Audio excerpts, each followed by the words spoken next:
ನಮಸ್ಕಾರ ಸ್ನೇಹಿತರೆ, ನೀವು ಮೊಬೈಲ್ ಸಿಮ್ ಕಾರ್ಡ್ ಬಳಸುತ್ತಿದ್ದೀರಾ?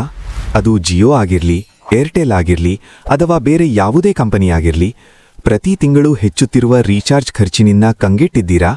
ಆಗ ನಿಮಗಾಗಿ ಇವತ್ತು ಒಂದು ಭಾರೀ ದೊಡ್ಡ ಸುದ್ದಿ ಇದೆ. ಹೌದು ಸ್ನೇಹಿತರೆ, ಭಾರತದಲ್ಲಿ ಮೊಬೈಲ್ ಬಳಕೆದಾರರಿಗಾಗಿ ಈಗ ಒಂದು ದೊಡ್ಡ ಬದಲಾವಣೆಯಾಗುತ್ತಿದೆ. ಟೆಲಿಕಾಂ ನಿಯಂತ್ರಣಾ ಪ್ರಾಧಿಕಾರವಾದ ಟ್ರೈ ಈಗ ಸಿಮ್ ಕಾರ್ಡ್ಗಳಿಗೆ ಸಂಬಂಧಿಸಿದಂತೆ ಹೊಸ ನಿಯಮಗಳನ್ನು ಜಾರಿಗೆ ತಂದಿದೆ. ಈ ನಿಯಮಗಳು ದೇಶದ ಪ್ರತಿಯೊಬ್ಬ ಮೊಬೈಲ್ ಬಳಕೆದಾರನ ಮೇಲೂ ನೇರವಾಗಿ ಪರಿಣಾಮ ಬೀರುತ್ತವೆ. ಇದಕ್ಕೂ ಮೊದಲು ಏನಾಗ್ತಿತ್ತು ಗೊತ್ತಾ? ಜನರು ಬಲವಂತವಾಗಿ ದೊಡ್ಡ ರೀಚಾರ್ಜ್ ಪ್ಲಾನ್ಗಳನ್ನು ತೆಗೆದುಕೊಳ್ಳಬೇಕಾಗುತ್ತಿತ್ತು. ಪ್ರತಿ ತಿಂಗಳು ರೀಚಾರ್ಜ್ ಮಾಡಿಸಿಕೊಳ್ಳಲೇಬೇಕು, ಇಲ್ಲದಿದ್ದರೆ ಇನ್ಕಮಿಂಗ್ ಕಾಲ್ಸ್ ಕೂಡ ಬ್ಲಾಕ್ ಆಗುತ್ತಿತ್ತು. ಇದು ಸಾಮಾನ್ಯ ಜನರಿಗೆ ತುಂಬಾ ದೊಡ್ಡ ಸಮಸ್ಯೆಯಾಗಿತ್ತು. ಅದರಲ್ಲೂ ಮುಖ್ಯವಾಗಿ 10 ರೂಪಾಯಿ, 20 ರೂಪಾಯಿ ಅಥವಾ 50 ರೂಪಾಯಿ ಹೀಗಿನ ಸಣ್ಣ ರೀಚಾರ್ಜ್ ಪ್ಲಾನ್ಗಳನ್ನು ಕಂಪನಿಗಳು ಸ್ಪಷ್ಟವಾಗಿ ತೋರಿಸದೆ ಮುಚ್ಚಿಟ್ಟಿದ್ದವು. ಯಾರಿಗಾದರೂ ಕೇವಲ ಕರೆ ಮಾಡುವುದು ಅಥವಾ ಕರೆ ಸ್ವೀಕರಿಸುವುದಕ್ಕಾಗಿ ಸಿಮ್ ಬೇಕಾದರೂ ಅವರಿಗೆ ಡೇಟಾ ಪ್ಲಾನ್ ತೆಗೆದುಕೊಳ್ಳುವಂತಾಗುತ್ತಿತ್ತು. ಇದು ಅನೇಕ ಹಿರಿಯ ನಾಗರಿಕರು ಮತ್ತು ಸಣ್ಣ ಫೋನ್ ಬಳಸುವವರಿಗೆ ತುಂಬಾ ತೊಂದರೆ ತಂದಿತ್ತು. ಭಾರತದಲ್ಲಿ ಜಿಯೋ ಮತ್ತು ಏರ್ಟೆಲ್ ಹೀಗೆ ಪ್ರಮುಖ ಕಂಪನಿಗಳ ಬಳಕೆದಾರರು ಈ ಸಮಸ್ಯೆಯನ್ನು ವರ್ಷಗಳಿಂದ ಅನುಭವಿಸುತ್ತಿದ್ದರು.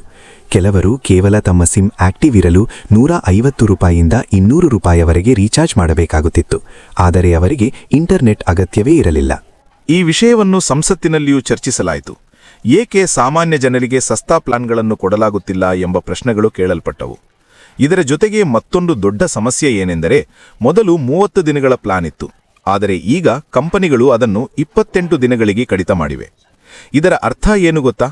ನೀವು ಒಂದು ವರ್ಷದಲ್ಲಿ 12 ಬಾರಿ ರೀಚಾರ್ಜ್ ಮಾಡಬೇಕಾಗಿದ್ದರೆ ಈಗ 13 ಬಾರಿ ಮಾಡಬೇಕು. ಅಂದರೆ ಒಂದು ಹೆಚ್ಚುವರಿ ರೀಚಾರ್ಜ್ ಖರ್ಚು ನಿಮ್ಮ ಮೇಲೆ ಬರುತ್ತಿದೆ.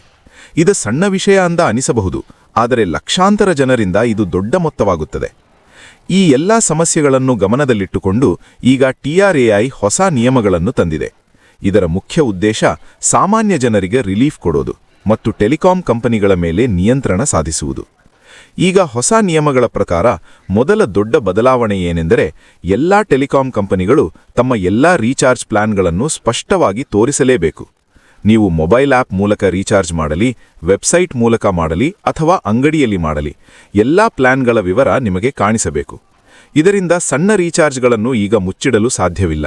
10 ರೂಪಾಯಿ, 20 ರೂಪಾಯಿ ಅಥವಾ 50 ರೂಪಾಯಿ ಹೀಗಿನ ಪ್ಲಾನ್ಗಳು ಕೂಡ ನಿಮಗೆ ಸುಲಭವಾಗಿ ದೊರೆಯುತ್ತವೆ. ಎರಡನೇ ದೊಡ್ಡ ಬದಲಾವಣೆ, ಕೇವಲ ಕಾಲಿಂಗಿಗೆ ಬೇಕಾದ ಸಸ್ತಾ ಪ್ಲಾನ್ಗಳನ್ನು ನೀಡುವುದು ಕಡ್ಡಾಯವಾಗಿದೆ. ಅಂದರೆ ನಿಮಗೆ ಇಂಟರ್ನೆಟ್ ಬೇಕಾಗಿಲ್ಲ ಅಂದರೆ ಡೇಟಾ ಪ್ಲಾನ್ ತೆಗೆದುಕೊಳ್ಳಬೇಕಾದ ಅಗತ್ಯವಿಲ್ಲ. ಇದು ಹಿರಿಯ ನಾಗರಿಕರು ಮತ್ತು ಸಾದಾ ಫೋನ್ ಬಳಸುವವರಿಗೆ ಬಹಳ ಉಪಯೋಗವಾಗುತ್ತದೆ. ಮೂರನೇ ಮುಖ್ಯ ನಿಯಮ, ಈಗ ಸಿಮ್ ಅನ್ನು 365 ದಿನಗಳವರೆಗೆ ಆಕ್ಟಿವ್ ಇಡುವ ಪ್ಲಾನ್ಗಳನ್ನು ಕೂಡ ತರಬೇಕಾಗಿದೆ. ಮೊದಲು 90 ದಿನಗಳವರೆಗೆ ರೀಚಾರ್ಜ್ ಮಾಡದಿದ್ದರೆ ಸಿಮ್ ಡಿಆಕ್ಟಿವೇಟ್ ಆಗುತ್ತಿತ್ತು. ಕೆಲವೊಮ್ಮೆ ಅದನ್ನು ಬೇರೆ ಯಾರಿಗಾದರೂ ಕೊಡಲಾಗುತ್ತಿತ್ತು. ಆದರೆ ಈಗ ಹೊಸ ನಿಯಮ ಪ್ರಕಾರ ಒಮ್ಮೆ ರೀಚಾರ್ಜ್ ಮಾಡಿದರೆ ಕನಿಷ್ಠ 1 ವರ್ಷದವರೆಗೆ ಇನ್ಕಮಿಂಗ್ ಸೇವೆ ಇರಬೇಕು ಎಂಬುದಾಗಿ ಒತ್ತಾಯಿಸಲಾಗಿದೆ. ಇದರ ಹಿಂದೆ ಒಂದು ದೊಡ್ಡ ಕಾರಣವೂ ಇದೆ. ಇಂದಿನ ಕಾಲದಲ್ಲಿ ಮೊಬೈಲ್ ನಂಬರ್ ಕೇವಲ ಕರೆಗಾಗಿ ಮಾತ್ರ ಅಲ್ಲ, ಅದು ನಿಮ್ಮ ಗುರುತು, ಐಡೆಂಟಿಟಿ ಆಗಿದೆ. ಬ್ಯಾಂಕಿಂಗ್, OTP, ಆಧಾರ್ ಲಿಂಕ್ ಎಲ್ಲವೂ ಅದೇ ನಂಬರ್ಗೆ ಸಂಬಂಧಿಸಿದೆ. ಒಂದು ವೇಳೆ ನಿಮ್ಮ ಸಿಮ್ ಡಿಆಕ್ಟಿವೇಟ್ ಆಗಿ ಬೇರೆ ಯಾರಿಗಾದರೂ ಹೋಗಿದ್ರೆ ಡಿಜಿಟಲ್ ಫ್ರಾಡ್ ಆಗುವ ಅಪಾಯವೂ ಹೆಚ್ಚುತ್ತದೆ. ಅದಕ್ಕಾಗಿ ಈಗ ಬಳಕೆದಾರರ ಸುರಕ್ಷತೆಯನ್ನು ಗಮನದಲ್ಲಿಟ್ಟುಕೊಂಡು ಈ ನಿಯಮಗಳನ್ನು ತಂದುಕೊಂಡಿದ್ದಾರೆ. ಇವು ಕೇವಲ ಪ್ರಾರಂಭದ ಬದಲಾವಣೆಗಳು ಮಾತ್ರ. ಮುಂದಿನ ಭಾಗದಲ್ಲಿ ಇನ್ನಷ್ಟು ಶಾಕಿಂಗ್ ನಿಯಮಗಳು ಬರುತ್ತವೆ. ಅವು ನಿಮ್ಮ ರೀಚಾರ್ಜ್ ಖರ್ಚನ್ನೇ ಸಂಪೂರ್ಣವಾಗಿ ಬದಲಾಯಿಸಬಹುದು. ಇದಲ್ಲದೆ ಸ್ನೇಹಿತರೆ, ಇನ್ನೊಂದು ಅತ್ಯಂತ ಮಹತ್ವದ ಬದಲಾವಣೆ ಏನೆಂದರೆ, ಈಗ ಎಲ್ಲಾ ರೀಚಾರ್ಜ್ ಪ್ಲಾನ್ಗಳಲ್ಲಿ ಸಂಪೂರ್ಣ ಪಾರದರ್ಶಕತೆ ಇರಬೇಕು. ಅಂದರೆ ನೀವು ಯಾವ ಪ್ಲಾನ್ ತೆಗೆದುಕೊಳ್ತಿದ್ದೀರೋ ಅದರಲ್ಲಿ ನಿಮಗೆ ಏನು ಸಿಗುತ್ತದೆ ಎಂಬುದನ್ನು ಸ್ಪಷ್ಟವಾಗಿ ತೋರಿಸಲೇಬೇಕು. ಎಷ್ಟು ಡೇಟಾ ಸಿಗುತ್ತದೆ, ಎಷ್ಟು ಕಾಲಿಂಗ್, ಎಷ್ಟು SMS ಎಲ್ಲವೂ ಕ್ಲಿಯರ್ ಆಗಿ ಬರಬೇಕು. ಇದರಿಂದ ಬಳಕೆದಾರರು ಗೊಂದಲಕ್ಕೆ ಒಳಗಾಗುವುದನ್ನು ತಪ್ಪಿಸಬಹುದು. ಹಿಂದೆ ಏನಾಗುತ್ತಿತ್ತೋ ಗೊತ್ತಾ? ನೀವು 20 ರೂಪಾಯಿ ಅಥವಾ 50 ರೂಪಾಯಿ ರೀಚಾರ್ಜ್ ಮಾಡುತ್ತಿದ್ದೀರಾ, ಆದರೆ ಅದರಲ್ಲಿ ನಿಮಗೆ ಏನು ಸಿಕ್ಕಿತು ಎಂಬುದೇ ಗೊತ್ತಾಗುತ್ತಿರಲಿಲ್ಲ. ಅದು ಟಾಕ್ ಟೈಮ್ ಆಗಿದೆಯಾ ಅಥವಾ ಕೇವಲ SMS ಪ್ಯಾಕ್ ಆಗಿದೆಯಾ ಅಥವಾ ಯಾವುದಾದರೂ ಸ್ಪೆಷಲ್ ಸರ್ವಿಸ್ಗಾಗಿ ಆಗಿದೆಯಾ ಎಂಬುದು ಸ್ಪಷ್ಟವಾಗಿರಲಿಲ್ಲ. ಆದರೆ ಈಗ ಈ ಗೊಂದಲಕ್ಕೆ ಸಂಪೂರ್ಣ ಅಂತ್ಯ ಬರುತ್ತಿದೆ. ಇನ್ನೊಂದು ದೊಡ್ಡ ಬದಲಾವಣೆ, 28 ದಿನಗಳ ಪ್ಲಾನ್ ಮಾತ್ರವಲ್ಲ, ಈಗ 30 ದಿನಗಳ ಪ್ಲಾನ್ಗಳನ್ನು ತರಬೇಕು ಎಂದು ಸೂಚಿಸಲಾಗಿದೆ. ಇದರಿಂದ ಬಳಕೆದಾರರಿಗೆ ವರ್ಷದಲ್ಲಿ 13 ಬಾರಿ ರೀಚಾರ್ಜ್ ಮಾಡುವ ಬದಲು 12 ಬಾರಿ ಮಾತ್ರ ಸಾಕಾಗುತ್ತದೆ. ಇದು ಸಣ್ಣ ಬದಲಾವಣೆ ಅನಿಸಬಹುದು, ಆದರೆ ನಿಮ್ಮ ಹಣ ಉಳಿಸುವಲ್ಲಿ ಇದು ದೊಡ್ಡ ಪಾತ್ರ ವಹಿಸುತ್ತದೆ. ಇದಕ್ಕೂ ಹೆಚ್ಚಾಗಿ ಸಿಮ್ ಡಿಆಕ್ಟಿವೇಷನ್ ಸಂಬಂಧಿಸಿದ ನಿಯಮಗಳಲ್ಲೂ ಬದಲಾವಣೆ ಮಾಡಲಾಗಿದೆ. ಈಗ ಕೇವಲ ರೀಚಾರ್ಜ್ ಮಾಡಿಲ್ಲ ಅನ್ನೋ ಕಾರಣಕ್ಕೆ ನಿಮ್ಮ ಸಿಮ್ ಅನ್ನು ತಕ್ಷಣವೇ ಬಂದ್ ಮಾಡಲಾಗುವುದಿಲ್ಲ. ಯಾಕೆಂದ್ರೆ ಈಗ ಮೊಬೈಲ್ ನಂಬರ್ ನಿಮ್ಮ ವೈಯಕ್ತಿಕ ಗುರುತು ಆಗಿದೆ.